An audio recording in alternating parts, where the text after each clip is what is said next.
A lot of people ask me why I was a foster and adoptive parent, and the answer is I don't know. I say yes to a lot of things. So today I'm going to start, you heard a little bit about me, but then I want to go into a little bit of statistics about what DCF does, and then talk a little bit more about my experiences. But first, has anyone in the room ever been a foster parent? No. Okay. I know we have a number of people who are adoptive parents. So don't know too much about it. Do you know anyone else who has been a foster parent? Okay. We may have some knowledge. We know you. Okay, so as Rebecca mentioned, I started in 2000. Foster care reviewers are members of the community that actually sit in meetings with the department, social workers, and the families. They represent a third party to balance out the needs and expectations of the DCF workers and the family to make sure that the meetings are fair. And again, I don't know why I started that. I think I read an article and it sounded interesting. I was a single parent and my daughter was in high school, and we always kind of thought about expanding the family. So be careful what you ask for. My daughter thought she wanted siblings. So, I eventually became a foster parent in 2002. What's involved in that is you go through a training program. It's called the MAPS program, and it's a 6 to 8 week program that teaches you all the things you need to know about expectations with these children, who often come with behavioral issues and can be challenging. So they really give you some deep understanding of what to expect. And I became a foster parent with a phone call from DCF on an afternoon. I was very excited. I had asked for a 6 to 12-year-old girl because my daughter was a traveling lacrosse player and we went up and down the East Coast. So I was excited to have someone come along with us. 2 hours later, not knowing the kids were actually sitting in the office waiting for my response, I got a call asking if I would take a placement. And my first placement, right here, 18 months and 3 years old. Oh my God. Not quite what I asked for, both in diapers, both in car seats. So totally changed the dynamics of the family, but that was the start of my career in foster parenting. In 2005, I adopted my first foster child, my daughter Kaylee, and in 2007 I adopted what was my 25th placement. And that is actually the court, the judge signing on his adoption. Wow. Let's see. So sobering statistics. I'll give you some information on, now these are national numbers, and I had to do a little research. I've been out of this for a little bit, but over 3 million children were brought to the attention of authorities across the nation. That's a huge number. 600,000 of those were determined to be a victim of abuse or neglect. 1,800 children died from abuse and neglect. This is fiscal 22 numbers. And 2 areas of particular concern, American Indian or Alaskan Native kids, 15 per 1,000 children in that population are victims. And African American, it's 13 per 1,000. So the issue is deep and broad. So let's talk a little bit about Massachusetts. First of all, what does DCF do? So the start is the investigation of reports that come in, and I'll talk a little bit about that in a minute. They're called 51As.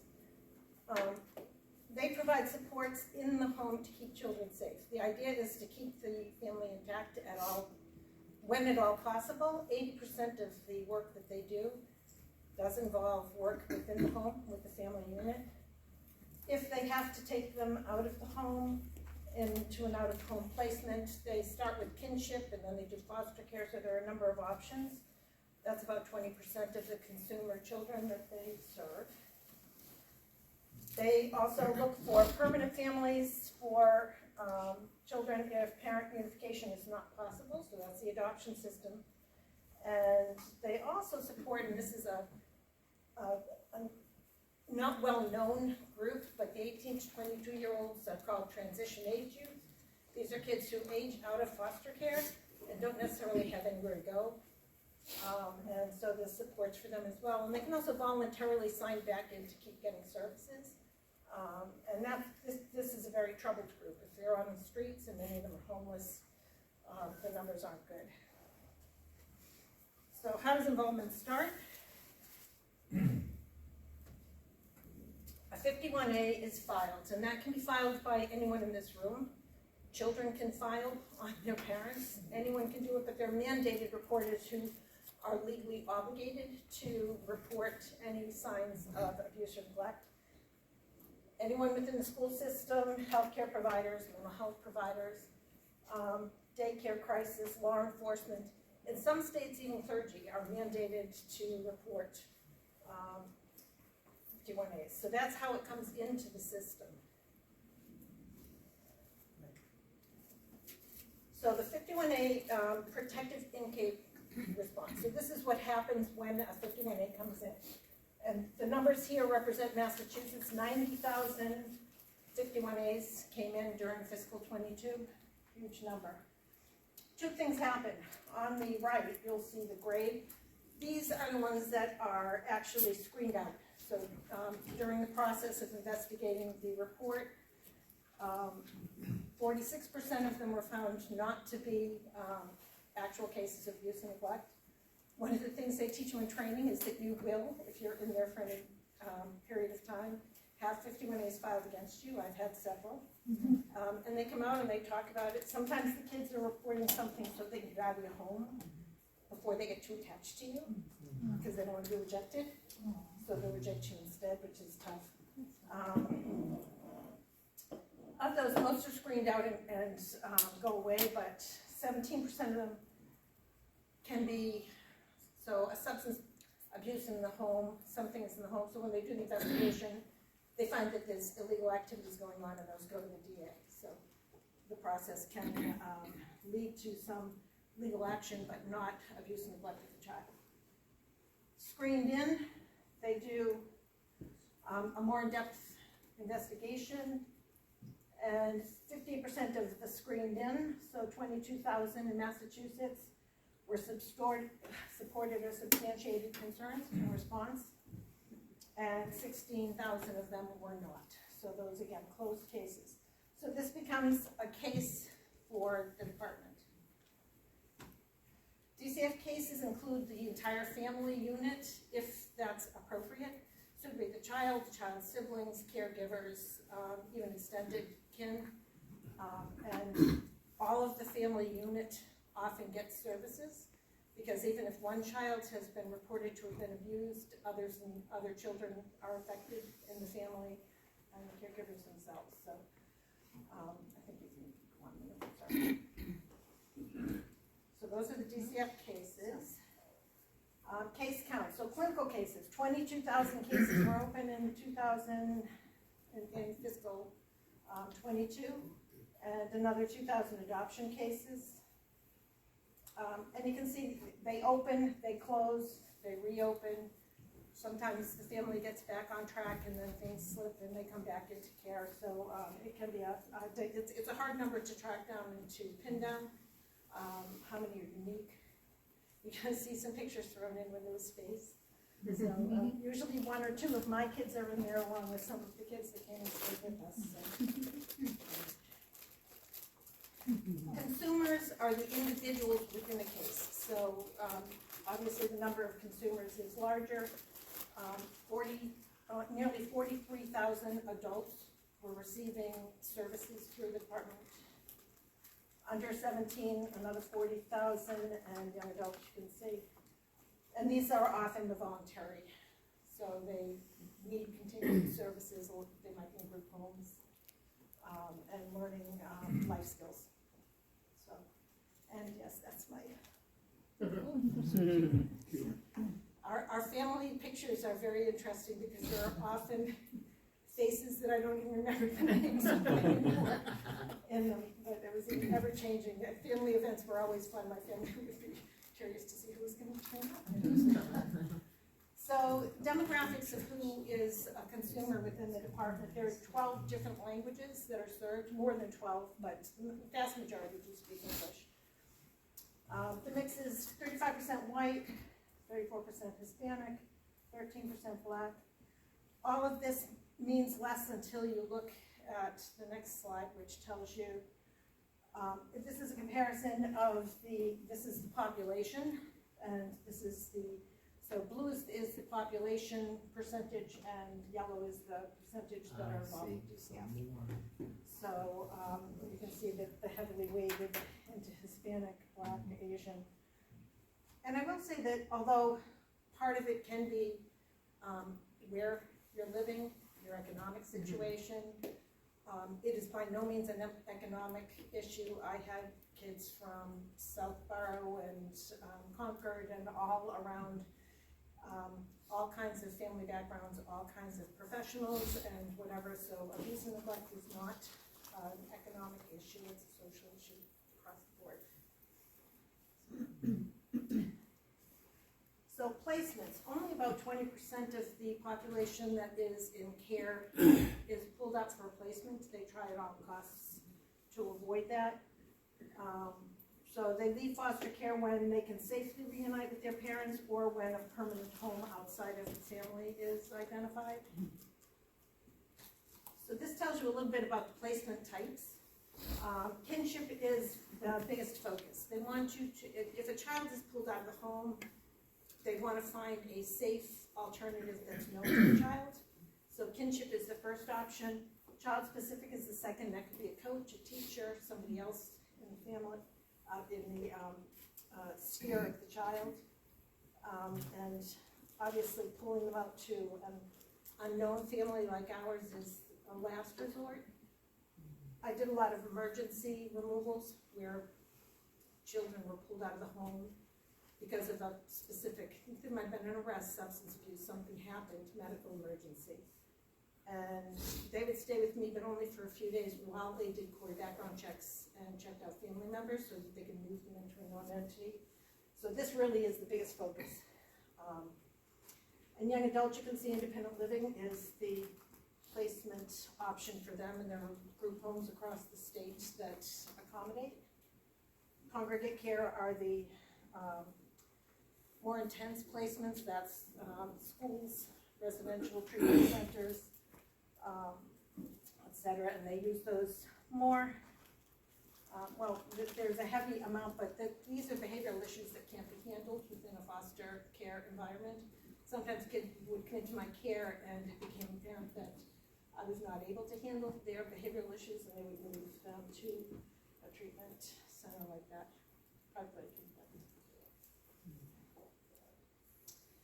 So the age breakdown of these kids, my kids had so many best friends come through, and that's just like, 0 to 2, 19% of those in placement, and then you can see the numbers go up. There's a lot more kids in the 6 to 11 and 12 to 17. So, and even the 18 to 20 to 1600. So, as I said, 20% are in the out of home placement, and what they do is anybody who is taken out of the home gets a permanency plan, and this is federally mandated that they have a very specific goal set. The family knows exactly what they would need to do in order to have reunification occur. If the family doesn't meet that within a specific time frame, the goal could change to guardianship with a family member, kinship, or adoption. So the department is fastidious about maintaining these plans, and I know this because I've participated in a lot of them. Reunification can change to adoption as a goal, and adoption can, in some cases, not often, but revert back to reunification, which is tough on the adoptive family who is in the process of adopting, only to find out that they're actually going to go home. But it's supposed to be something we celebrate. Most kids, no matter what the environment is that they came from, want to be back home with their family. No matter what beautiful home they have as another alternative, they want to be with their family. So reunification definitely is the the gold standard. Fatalities occur, and in Massachusetts in 22 there were 94 children who were brought to the attention of DCF because of the circumstances to see if there was any kind of neglect or abuse. The numbers were actually good. Now the media makes you feel like there's all kinds of horrible things happening in these homes, but the numbers don't match up to that. Looking at the dynamics, 32 of the children who passed were in an open DCF case, so they were receiving services, or the family was. 22 had a prior history, but not current. 40 had no history at all with the department.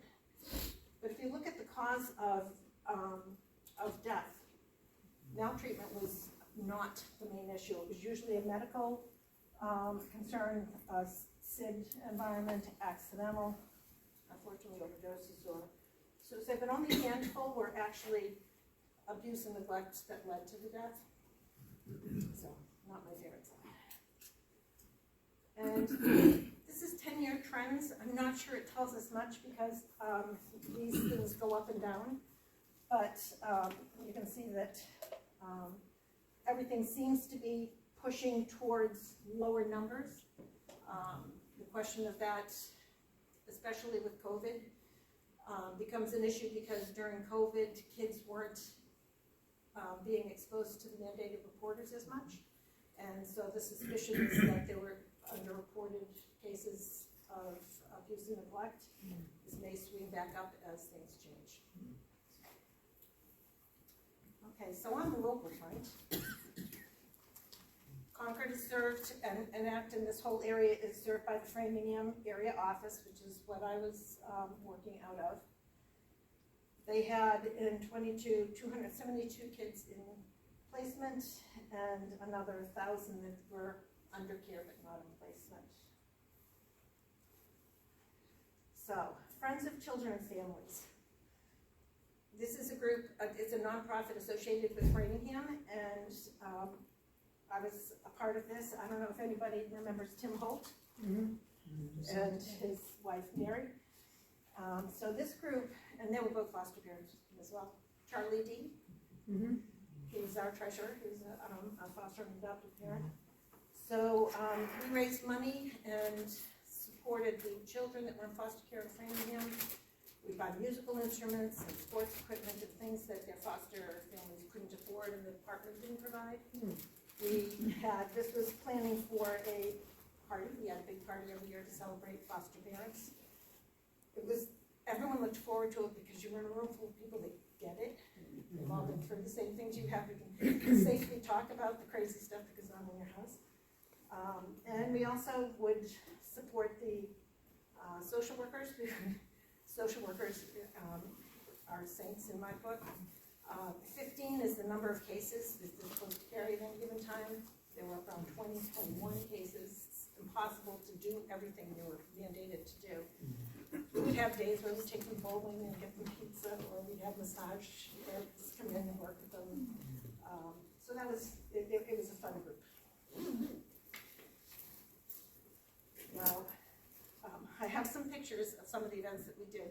I was living in Westborough at the time, so I didn't know Concord at all, but started coming up because, for the next one, this was the stove block party, but they would have events at Hunt Gym a lot of the time. This one was I think it was a Christmas event. These are my babies right here. But all the kids would come in. I think they had Santa in at this point. But the highlight every year was the Halloween party at Hunt Gym. So it was Framingham, Cambridge, and Somerville, a bunch of other groups used to come as well. A huge group came in. And these are just a couple of pictures of the events. These are mine here. Who put the party on? A DCF. Okay. But they let us use the gym, Yeah. which was a big part of it, is just finding a place that would let us bring a ton of Right. kids in and ransack the Right. place. Yes, we did. Go ahead. There's my girls. That's it. And again, it's one of those things that you never know who's going to show up. And sometimes you show up and kids that have been in your home and there was somebody else, and you have little mini reunions as well. And we have all kinds of activities for them. So just like others, these don't have as many opportunities for these kind of fun events as a lot of other kids do. So, here's Tim again, for those who know. Okay. So this is the start of the journey, and I talked a little bit about how we got started, but my daughter Ashley, my oldest daughter, always wanted to have siblings, and so we started this journey. And they come into your home and they have in-depth discussions with you to make sure that you really know what you're getting into. They do quality background checks and check to make sure the household is safe. But you can see from this, which was a very early on picture, we were a little bit dazed, I think. Ashley was looking around saying, be careful what you ask for. I don't know about this. The first time I used to be, because I was a single parent, I used to go out and do the nighttime pickup so I could hear all the teenage gossip that was going on. And she went out one night and I told her I couldn't figure out, but she called and she said, I need a ride. And I said, sweetie, I've got 2 kids now. They're asleep. It'll only be 5 minutes. Come get me. They'll be okay. So we had to have a talk about what realistically. And I said, and plus I've got 2 car seats in the back now, so there's no room for all of your friends. So things changed quite a bit. This right here is a picture in my basement of my first 2 foster kids, and that's a DCF worker. So they make sure that you get all of the services that you need for your kids so you can get early intervention and head start. Daycare was provided. I was a single parent working full-time, so they did cover the, I had a voucher for that. One of them was lactose intolerant, so I had, I was on food stamps. I had, so that I could get SNAP benefits, so that I could get the very expensive formula. Foster parent is an out-of-pocket opportunity because although they do give you some stipend, really, if you do it right, does it cover the cost of raising a child. So, but this is the DCF worker coming out and helping those siblings learn how to not squabble and use their hands as much. They learned some things in the home that we were trying to unlearn. National Adoption Day. So November is National Adoption Month, and that's across the country celebrated. I think it's the Tuesday before Thanksgiving, but in late November they have National Adoption Day, and in Massachusetts this year 116 adoptions took place on that day. So it's a wonderful event for adoptive families. This was 2007, and we were chosen by the Mass Adoption Resource Exchange to be their poster child for their PR. And so there we are, the happy family. Anna was being adopted that day, and I was the keynote speaker, so it was a lot of fun. And we were among over 100 adoptions that took place that day. Nice. So everyone's smiling at that point. Past that initial days. And so, sleepovers. And you know, stop me, I could babble on about this forever. So sleepovers was what we called times when kids were coming to the house. So we'd get a call and they'd say, we've got, 2 kids coming along, and so we would go into sleepover mode. So the girls would pick out a movie, get popcorn, and our routine, because these kids often came with the shirts on their backs, sometimes no coats, no shoes. I had tons of bins in my basement that were full of, by size, clothes. I'd go into Walmart when they were clearing things out and buy, underwear and big t-shirts. And so they'd go down and they'd pick out some stuff, and then everything that they came in went into the wash. They went into that, and they got a toothbrush still in the package. That was so important. They loved that. So we'd watch a movie, they'd get tucked into bed, they would, after brushing their teeth, they'd get a book.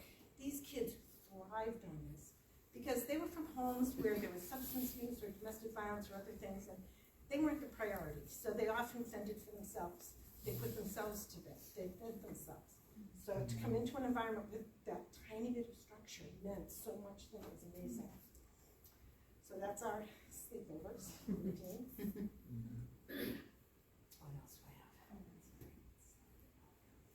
the beach.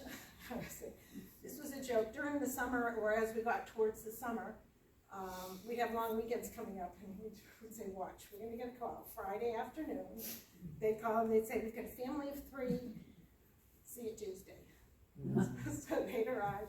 I didn't know what they would have, so we'd go shopping in the basement and fill in any gaps.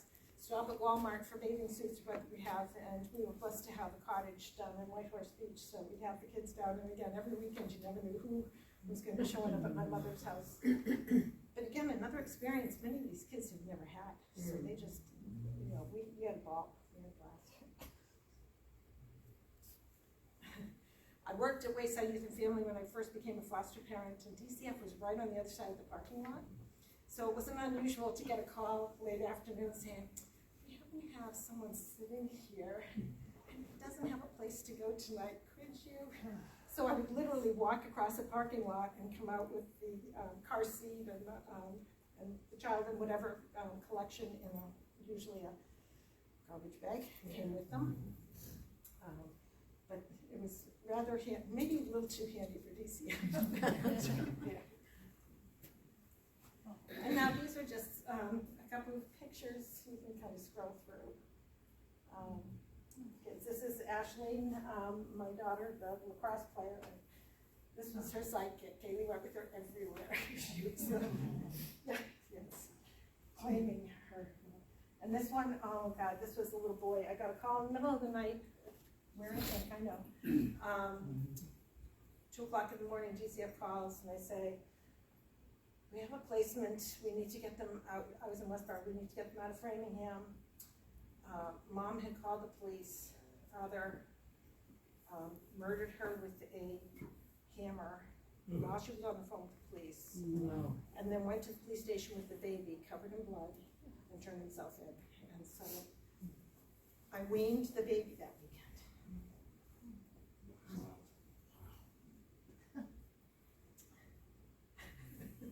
Yes, they wanted to dress alike. They wanted to, you know, they just, we had so much fun with the kids that came through.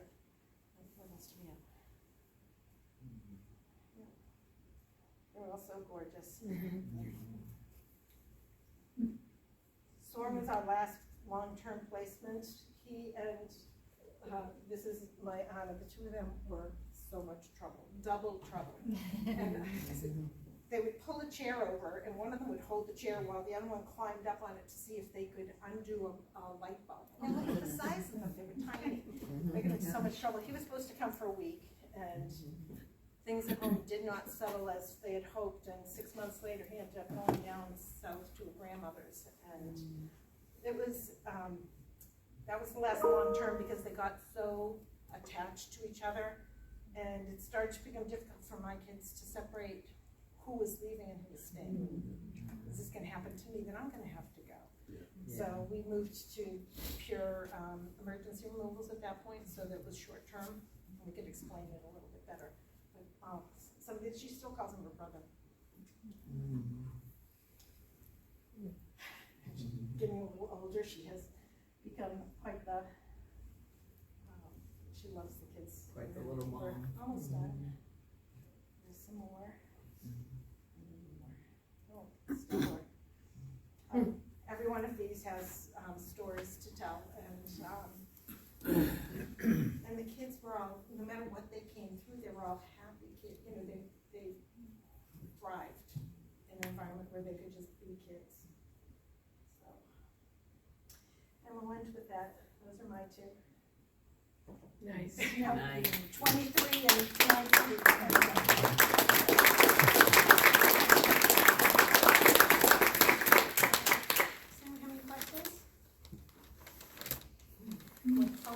Besides you being a saint.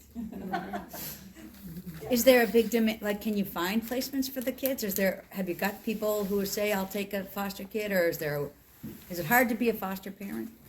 I would say if you apply and go through training, they would welcome it. And you can be specific as a foster parent. You can say, I can only take boys. I can only take teenagers. And by the way, teenagers are last, because when you're not the parent, you can have a lot of fun with them, because they'll tell you all the stuff that they will never tell their parent. But you can be specific about what you can and can't do. You can say you want longer term, you can say you want short term. They're accommodating because they're usually desperate for, So they are. yes, always. Although you described wanting that accommodation and not getting it right off the bat. No, I had the opportunity to say no. Okay. I was just so excited to become a foster parent to make the move, so, yes. So, yeah. But what happens if there isn't? Is there enough people out there? Like, okay, they need to be placed and there's not. Sometimes, so if there's not enough homes in your area, so Framingham, DCF, they might reach out and see if Cambridge or another area has an open home. I've heard stories and seen where a social worker brings 3 or 4 kids to a hotel room for the night because there's no placement for them. They have slept at the office, or they've spent the day in the office while they desperately try to find someone. And again, remember that foster homes are the last resort because they're looking, first of all, if they can, to keep the family intact and put services in place so that the home settles quickly, or the guardianship. So the first thing they're doing is scouring who do you know, who could be a resource that could help. And they're on the phone just calling, you know, the local pastor, the coach, anybody who could have an interest and can pass a query and provide a safe environment. Do they have to have gone through the MAP training though? I think in a kinship environment, no, but they Right. do a query background check and an interview. That's fast-paced. Okay. Foster parents, because you are not part of the sphere, you're unknown Yeah. to the child. The child, you know, usually they can get a reaction from the family in terms of whether they want them to go to that coach or that person, Yeah. and they will do a background check. Now I'm speaking, it's been a few years, so I don't know if there have been changes, so you're getting a historical perspective. So, any other questions? Okay, thank you. Thank you. Thank you.